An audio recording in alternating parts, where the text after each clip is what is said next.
बनारस नामक एक गांव में गबन नामक एक वैज्ञानिक रहता था, जो अपने घर में ही बनी लाइब्रेरी में रिसर्च किया करता था।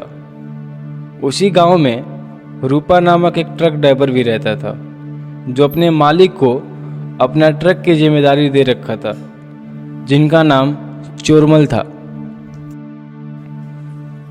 एक दिन की बात है, ट्रक ड्राइवर अपने मालिक से बोलता है, देखिए चोरमल जी, आप मुझे मेरे द्वारा किए गए कामों का उचित मूल्य नहीं दे रहे हैं। देखो रूपा, मेरे पास ड्राइवर और ट्रक इन दोनों में से किसी चीज़ की कमी नहीं है, समझे?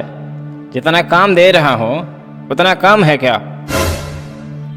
मालिक, ऐसा है कि ये तो आप भी जानते हो कि मेरे गांव वालों ने मुझे गांव से अलग दूर रखा है। क्यों भाई, ऐसा क्यों कर दिया गांव वालों ने? आखिर तुमने किया क्या है? आपके द्वारा मेरे गांव के अन्य ड्राइवर भाई का पैसा चोरी करने की वजह से वो लोग आपसे घृणा करते हैं, जिसका परिणाम हमें भुगतना पड़ता है।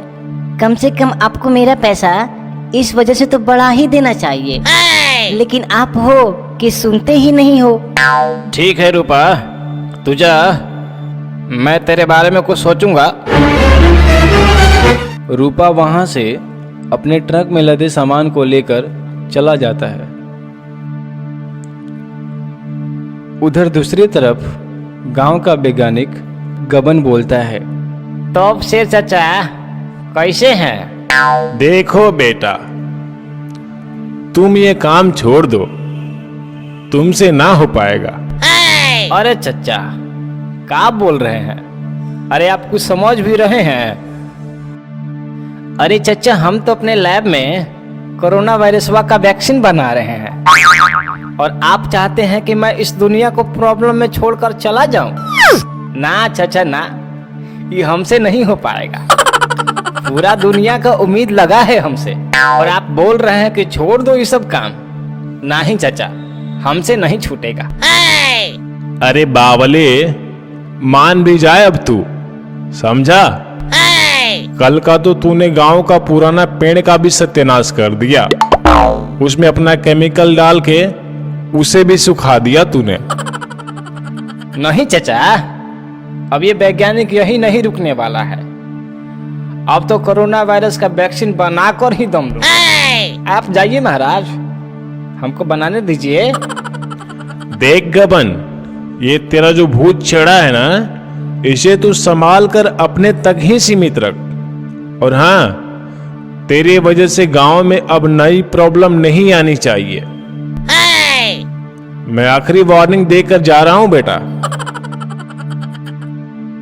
शेर सिंह के जाने के बाद गबन अपने द्वारा बनाए हुए लाल गोल दवा के परीक्षण के लिए गांव के पास में उपस्थित तालाब के पास में चला जाता है। तभी वैज्ञानिक गबन बोलता है, आज तो मैं अपने दवा का परीक्षण इस तालाब में करके ही दम लूंगा।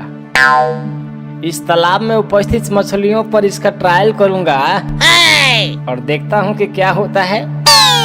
और गबन उस लाल गोल दवा को मछलियों के खाने के लिए डाल देता है, लेकिन उस लाल गोल दवा को मछलियां ना खाकर उसी तालाब में रहने वाला एक मगरमच्छ खा लेता है, और खाते ही उस दवा का असर होने लगता है, और धीरे धीरे वो मगरमच्छ अपने कद से कई गुना बड़ा हो जाता है। ये सब देखकर गबन डर कर वहां से भाग जाता है और अपने लैब में बोलता है, अब तो ये गांव वाला पक्का नहीं छोड़ेंगे सब मुझको। हे भगवान, आप ही बजाइएगा, अब हमारा नैया रौरे हाथ में है।